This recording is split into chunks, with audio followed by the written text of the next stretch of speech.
देखिए, बिहार में तमाम राजनीतिक पार्टियां हैं, वो आने वाले 2024 और 25 के चुनाव की तैयारी में जुट चुके हैं। लोग और जनता पार्टी मतलब जितने भी राजनीतिक पार्टियां हैं, वो अपनी-अपनी रेस में लग चुकी है और आने वाले दिनों में उनका परिणाम भी देखने को मिलेगा। लेकिन एक बात हमेशा ख़्यालों में आते हैं, लोगों के ख़्यालों में बहुत ही कम आता है कि जो तीसरा विकल्प होता है, कहने का मतलब हुआ कि जो अभी बिहार में जैसे 2 पार्टियाँ जैसे महागठबंधन और एनडीए की पार्टियाँ, लेकिन इसके बाद जो तीसरे पार्टी का ज़िक्र कहीं नहीं देखने को मिलता है। लोग तो इसके बारे में कहीं सोचते भी नहीं हैं, ना चुनाव देने के बारे में, ना चुनाव लड़ने के बारे में। आज हमारे साथ बीएसपी के प्रदेश अध्यक्ष अनिल जी हैं, इनसे बात करेंगे कि इनकी पार्टी क्या सोचती है इस नज़रिए से। चलिए तो सर नमस्कार हमारे चैनल पे आपका। धन्यवाद। धन्यवाद। सर ये तीसरा ऑप्शन ना जनता लोग सोचती है, ना ही कोई राजनेता। आपकी पार्टी इसको किस तरीके से देखती है? क्या आप भी वही 2 ऑप्शन में समित हैं या फिर कोई अन्य ऑप्शन चुनते हैं? देखिए, बहुजन समाज पार्टी ये जो 2 ऑप्शन की बात करते हैं आप, इसको हमेशा किनारे करने का काम किया है। बहुजन समाज पार्टी हमेशा सर्वजन समाज के लिए काम करना चाहती है और ये हमारे संविधान में ऐसा कहीं नहीं है कि 2 दलीय व्यवस्था को कायम किया जाए। यहाँ इंडिपेंडेंसी है, खुले मन से जिसको चुनाव लड़ना है लड़ना चाहिए और लड़ते हैं। लेकिन इधर हाल के दिनों में जब आप देखेंगे 15 साल के अंदर में ये देखेंगे तो देखेंगे कि ऐसी व्यवस्था होते जा रही है कि अब 2 दलीय व्यवस्था होते जा रही है। आप इस पार रहोगे या उस पार रहोगे। मीडिया के लोग भी यही सवाल करते हैं कि आप उसमें नहीं है तो आप कहीं नहीं है। ये कैसे हो सकता है हमारे भारत में? हमारे संविधान में ऐसा जब नहीं है, हमारे संविधान में सारे विकल्प खुले हुए हैं। पहले इंडिपेंडेंट में भी लोग 20-25 विधायक तो बिहार में होते थे, लेकिन आज वो नहीं हो पा रहे हैं, यही 2 दलीय व्यवस्था के कारण से। और इसी 2 दलीय व्यवस्था के कारण से जनता का जो काम होना चाहिए था, ग्राउंड रियलिटी जो चेक होना चाहिए था, जमीनी स्तर पर जो काम होना चाहिए था, वो काम नहीं हो पा रहा है। केवल और केवल ये वोट और जो टाटा और बिरला का जो बना हुआ है कि हम इस पार्टी में हैं या उस पार्टी में हैं, ये जब पार्टियों का खेल हो रहा है तो कोई भी पार्टी आ रही है, ब्रांड बना करके अपने आप को ब्रांड वैल्यू बना रही है और पैसा लेकर के लोग आते हैं और पैसा बांट करके लोग निकल जाते हैं। बहुजन समाज पार्टी इन सिद्धांतों की चलने वाली पार्टी नहीं है। बहुजन समाज पार्टी का मिशन है, कैडराइट पार्टी है और बिना कैडर का कोई भी काम वो नहीं करना चाहती है और हम अपने कैडर के बल पर आगे चलते हैं। और निश्चित रूप से बहुजन समाज पार्टी इन 2 दलीय व्यवस्था का विरोध करती है और अपने लाइन के लिए, अपने बहुजन समाज के लाइन के लिए वो आगे बढ़ चढ़ करके काम करना चाहिए। सर एक सवाल और रहेगा सर कि नीतीश कुमार जिस तरीके से कुछ हाल वर्षों में ही देखा जाए तो नीतीश कुमार की जो सोच है वो कहीं ना कहीं एनडीए की तरफ झुकाव दिखता है। उसको लेकर राजनीतिक पार्टियां और बिहार की जनता भी बहुत लोग कह रहे हैं कि हो सकता है नीतीश कुमार दल बदल के फिर एनडीए में शामिल हो और फिर 2024 के चुनाव को लड़े। आपको क्या लगता है? आपकी पार्टी क्या लगता है? देखिए, ये कोई बहुत बड़ी बात नहीं है, ये नीतीश कुमार जी के लिए बहुत छोटी बात है, कहीं भी जा सकते हैं। और ऐसे हम तो यही कहना चाहेंगे कि उम्र के ढलान पर हैं और राजनीतिक ढलान पर भी हैं।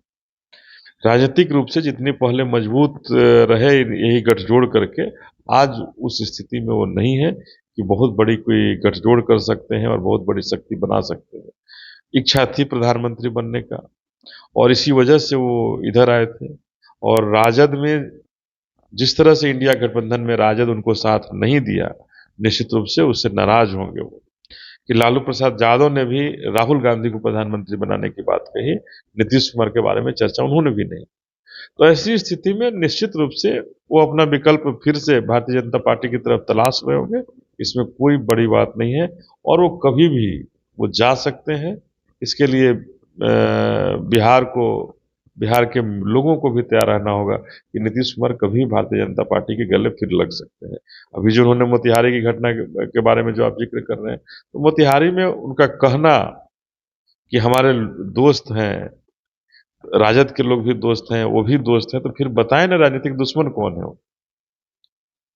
बिहार में या भारत में राजनीतिक दुश्मन कौन है उनको तो बताना चाहिए कि आखिर राजनीतिक दुश्मनी क्या है, क्या है आपका आइडियोलॉजी है, किस आइडियोलॉजी पर आप काम करना चाहते हैं। अगर हिंदू कहने वाले कि हिंदू राष्ट्र चाहिए वो भी आपके दोस्त हैं, सामाजिक न्याय वाले भी आपके दोस्त हैं। तो आपकी आइडियोलॉजी क्या है? राजनीतिक रूप से कौन आपके दुश्मन है ये बताएं। क्या कांग्रेस आपके दुश्मन है? क्या बहुजन समाज पार्टी आपके दुश्मन है? यह स्पष्ट करें कि जब दोनों सामाजिक न्याय पर काम करने वाले भी आपके साथ हैं, हिंदू राष्ट्र की मांग करने वाले भी आपके साथ हैं, तो आपके राजनीतिक दुश्मन कौन है? नीतीश कुमार को स्पष्ट करनी चाहिए। बिहार में कुछ दिन पहले ही आरजेडी कार्यालय के सामने एक विवादित पोस्टर लगा था जिसमें लिखा था तेजस्वी के लिए तड़पता बिहार। लोगों से भी इसकी राय ली गई और आरजेडी के जो प्रवक्ता वगैरह थे उनसे भी राय ली गई, लेकिन जिस तरीके की बातें सामने आई कि तेजस्वी यादव को मुख्यमंत्री के चेहरे के लिए तड़प रहा है बिहार, तो क्या सही में तड़प रहा है बिहार मुख्यमंत्री के लिए? देखिए, तेजस्वी यादव जी के लिए कौन तड़प रहा होगा ये तेजस्वी यादव बता सकते हैं, लेकिन हम लोग बस इतना ही कह सकते हैं कि ये राजद की जो सरकार है, राजद की सरकार को लोगों ने पहले भी देखा है और 15 साल देखा है और अभी भी देख रहे हैं। अभी भी उनकी सरकार है, उस सरकार में हम लोग देख रहे हैं। सरकार तो चला रहे हैं तेजस्वी जी, उप मुख्यमंत्री हैं बिहार के, हम लोग देख रहे हैं कैसे सरकार चला रहे हैं, बिहार की जनता भी देख रही है। तो कौन तड़प रहा है या कौन मछली जैसा तड़प रहा है कि इनकी सरकार जाए, ये भी तो हो सकता है ना कि लोग तड़प रहे हो कि जल्दी हटें यहां से।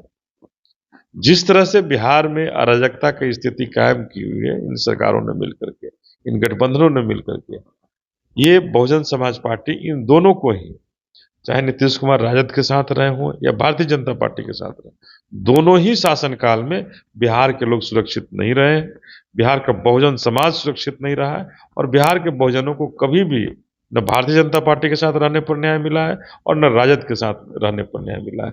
अभी खुसरूपुर की घटना देख लीजिए, उस घटना में भी कुछ लोग थे जो राजनीतिक दल से ही जुड़े हुए। हाँ, तो सर वहाँ गए भी थे, हमने कवर भी किया था, आप वहाँ पे गए थे, तो इसकी रिपोर्ट अभी मतलब क्या डाटा कुछ है आपके पास? देखिए, अभी भी गिरफ्तारी हमने ये किया तो ग्रामीण एसपी ने कहा कि एक की गिरफ्तारी हो गई है और एक ही की गिरफ्तारी हुई, बाकी लोगों की गिरफ्तारी नहीं हुई। क्योंकि ये सरकार चलाने वाले लोग हैं, उनकी गिरफ्तारी कैसे हो सकती? तो कहीं ना कहीं तेजस्वी यादव जी के लिए इसीलिए लोग तड़प रहे हैं कि क्राइम का ग्राफ और बढ़े, हम कुछ भी करेंगे सरकार हमको बचा ले। हो सकता है इसके लिए लोग तड़प रहे होंगे। आने वाले 24 और 25 बिहार के लिए काफी खास रहेगा सर, और आपकी पार्टी के लिए भी खास रहेगा। जैसे कि आपने तीसरी ऑप्शन की बात की कि तीसरा ऑप्शन हम देंगे सब बिहार की जनता को, तो इस ऑप्शन को कैसे आप जनता तक पहुंचेगा, क्योंकि जनता तक ये ऑप्शन जाता ही नहीं है किसी न। देखिए, अभी हम लोग संगठन पर काम कर रहे हैं, बहुजन समाज पार्टी पूरे बिहार में संगठन पर काम कर रही है और लोगों को जोड़ने का काम कर रही है। लोग जुट भी रहे हैं, काफी तेजी से लोग जुड़ रहे हैं बहुजन समाज पार्टी के साथ। और एक जुड़ाव जब होगा तो तीसरी क्या, हम पहली ताकत बने। और 2024 के चुनाव में ही, जो पार्लियामेंट का चुनाव होगा, संसद का जब चुनाव होगा लोकसभा का, उसी में बहुत सारी बातें स्पष्ट हो जाएगी कि बहुजन समाज पार्टी का अस्तित्व बिहार में क्या है और कैसे बहुजन समाज पार्टी बिहार में लेकर क्या मिशन है उसका और बिहार को लेकर क्या सोचता है और कैसे आगे बढ़ना चाहता है। तो लोकसभा चुनाव में बहुजन समाज पार्टी अपनी बहन जी को प्रधानमंत्री बनाने के लिए बिल्कुल कमर कसा है और बहुत तेजी के साथ कि हमारी बहन जी देश की प्रधानमंत्री बने, जिससे बिहार का कल्याण, बिहार ही नहीं भारत का कल्याण हो सके। और निश्चित रूप से उत्तर प्रदेश और बिहार का निश्चित रूप से उसमें ज्यादा जो हालत खराब है वो बढ़िया होगा, सुधार होगा उनके अंदर में और भारत में एक नई क्रांति की कहानी लिखी जाए। सर लास्ट सवाल रहेगा, बिहार में जातिगत जो गणना हुई इसमें तमाम जो भी जातियां थी, अधिकतर जातियों ने इसका विरोध किया कि डाटा सही नहीं है। आपकी पार्टी इस डाटा को किस तरीके से देखती है? देखिए, हमारी पार्टी का कहना है कि डाटा में कमोबेशी थोड़ी बहुत की हो सकती है, ये कोई मानवीय भूल हो सकती है, लेकिन जातियों को उपजाति में जो बांटा गया ये गलत है। किसी जाति को पूरा रखा गया है, किसी को अलग अलग उपजातियों में बांट दिया गया है। तो पहले नीतीश कुमार को यह स्पष्ट करनी चाहिए थी कि यह जातिगत जनगणना है या उपजाति से जनगणना है। अगर हमारी जाति सेम है और उस जातियों के अंदर उपजाति है, उसको जाति के अंदर रखना चाहिए और यही गलती हुई है। इसके अलावा मैं ये कहना बिल्कुल खारिज करता हूं कि इसमें संख्या को कम दिखाया गया है, किसी की ज्यादा दिखाया गया है। ये बिल्कुल गलत है और भ्रांतियां फैलाने वाली बात है। राजनेताओं वगैरह तो कह रहे हैं कि हमारे घर सर्वे हुआ ना, आपके घर हुआ कि नहीं? हमारे घर बिल्कुल हुआ है, हमारे घर हुआ है, हमने पता भी किया है, हर जगह सर्वे हुआ है। ये कहना गलत है कि हमारे यहाँ नहीं हुआ है, हम ऐसा नहीं मानते। कुछ एक गलतियां हुई होंगी, इतने बड़े कार्य में हो सकता है कुछ एक जगह लोग नहीं पहुंचे हो, गलत रिपोर्टिंग किए हों, ये भी हो सकता है। लेकिन ये कहना कि मास लेवल पर हुआ होगा, बड़े लेवल पर हुआ है, इसको मैं एक सिरे से खारिज करता हूं। और जातियों को उपजातियों में बांटना ही इस जनगणना की एक गलती है। इसके अलावा मैं इसमें कोई गलती नहीं मानता हूं। और जो परसेंटेज दो है, परसेंटेज तो वही है जो 1932 से हम लोग कहते आ रहे हैं, लगभग उसी परसेंटेज पर आज भी कायम है, और उसी परसेंटेज को इस जनगणना में भी दिखाया गया है। तो कहाँ गलतियां हुई? तो आप सुन रहे थे बीएसपी प्रदेश अध्यक्ष, बिहार के प्रदेश अध्यक्ष अनिल जी को। इस वीडियो की प्रतिक्रिया हमें कमेंट में ज़रूर दीजिएगा और आपकी क्या राय है हमें कमेंट के जरिए ज़रूर बताइएगा। फिलहाल इस खबर में इतना ही। ऐसी तमाम खबरों से जुड़े रहने के लिए धन्यवाद।